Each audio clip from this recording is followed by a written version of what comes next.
के 6वें चरण का चुनाव संपन्न हो चुका है। 7वें का आज संपन्न होने वाला है 6 बजे शाम तक।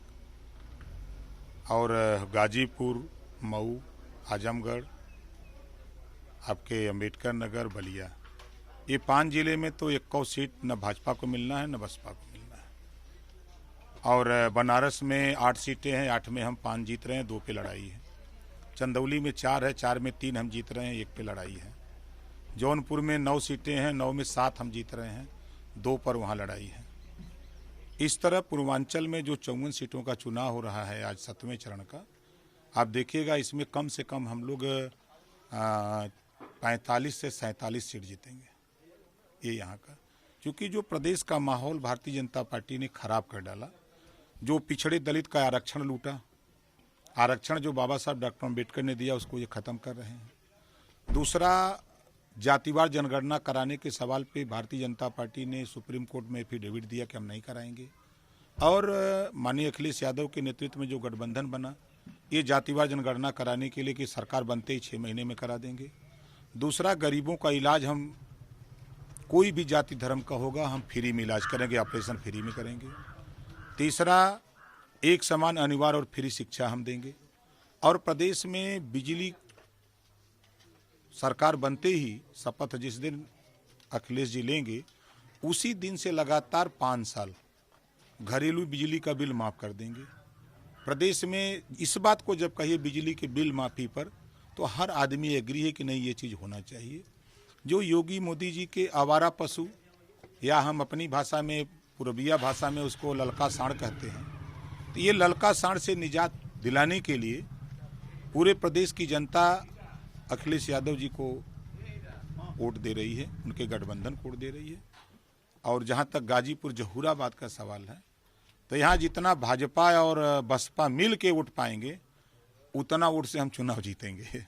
आपने अंतिम लेना चाहें कि क्या उम्मीद की जा सकती है सपा से और या आपकी गठबंधन से? देखिए, राजा के लक्षण पर लक्षित होते हैं।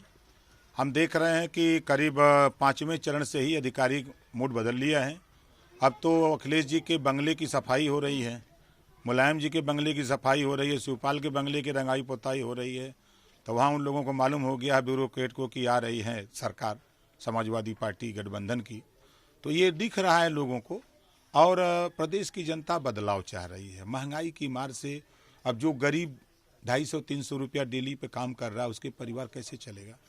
ये महंगाई पर कोई काबू पाने के लिए कोई इनकी योजना नहीं है।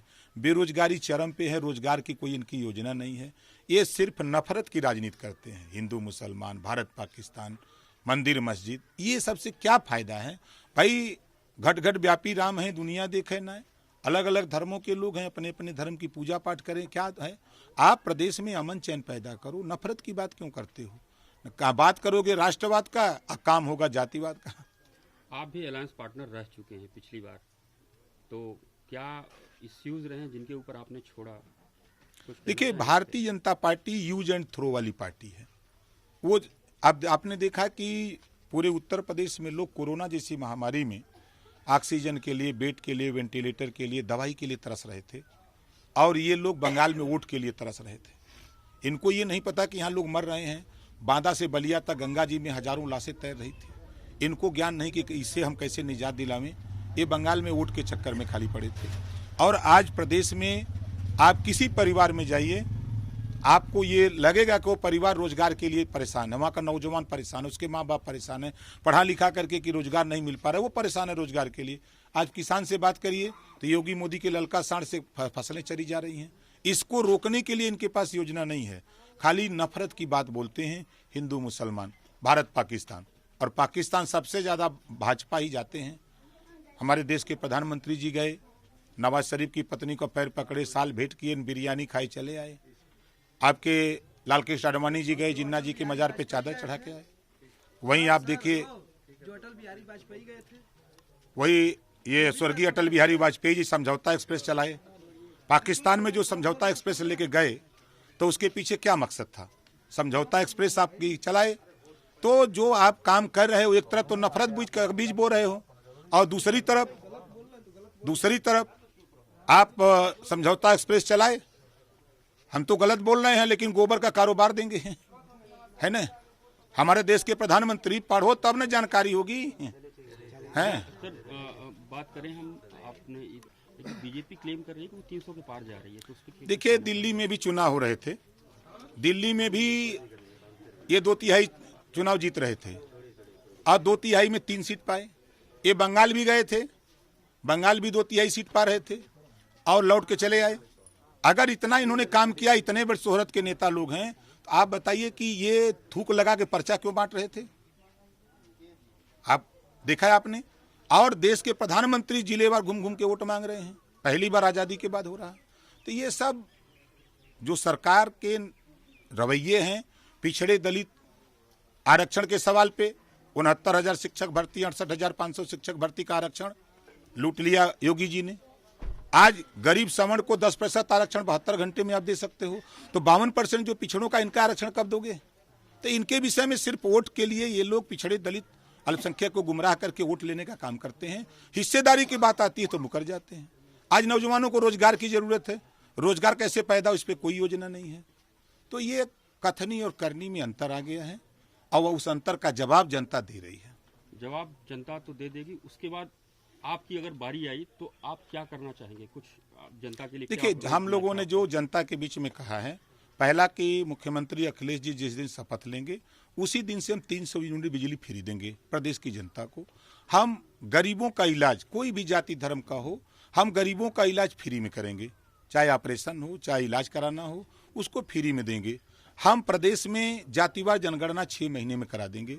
हम एक समान, अनिवार्य और फ्री शिक्षा, देश एक है, संविधान एक है, प्रधानमंत्री एक है, राष्ट्रपति एक है, तो 2 तरह की शिक्षा क्यों? अमीर का बेटा कॉन्वेंट में कैसे कंप्यूटर पढ़ेगा और प्राइमरी में गरीब का बेटा कैसे कबूतर पढ़ेगा? इस व्यवस्था को एक समान करने के लिए हम लोग प्रयास करके एक समान शिक्षा लागू करेंगे। इन सब चीजों को लेकर के हम लोग जो है जनता के बीच में है, जनता इसका स्वागत कर रही है। टक्कर में मानते हैं किसी को? किसी को नहीं, कोई लड़ाई नहीं है। आप देखिएगा ना, जितना भाजपा और बसपा, हम जहाँ खड़े हैं जहूराबाद, जितना दोनों मिल के वोट पाएंगे उतना वोट से हम जीतेंगे। जनता से कुछ अपील करना चाहेंगे आज? जनता से आपके माध्यम से अपील करूंगा कि वो अपने लिए लड़ाई लड़े, किसी नेता के चक्कर में न पड़े। अच्छी शिक्षा कैसे मिले, अच्छी दवाई कैसे मिले, रोजगार कैसे बच्चों को मिले, प्रदेश में जो आवारा पशु हैं इनसे निजात कैसे मिले, इन सब चीज़ों को लेकर के जनता को लड़ना चाहिए, किसी नेता के चक्कर में, बहकावे में नहीं।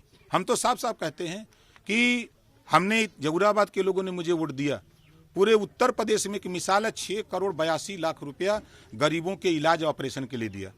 पूरे प्रदेश के 403 विधानसभा में इकलौता ओम प्रकाश राजभर है जो अपनी निधि का पैसा एक भी किसी संस्था में नहीं दिया। हमने दिया पैसा तो सड़क, खड़ंजा, आरसीसी, जो काम जनता के लिए पैसा सरकार के मिलता है मद में, वो मद में हमने जनता के लिए काम किया। हमने प्रदेश में, एक इतिहास है कि 5 साल में यहाँ विधायक रहा हूँ, कोई माइक लाल ये नहीं कह सकता कि किसी से हम थाने पर दलाली किया हूँ। 18 महीने मिनिस्टर था, किसी के ट्रांसफर पोस्टिंग में 500 रुपया लिया हूँ, कोई आज तक उत्तर प्रदेश में नहीं कह सकता।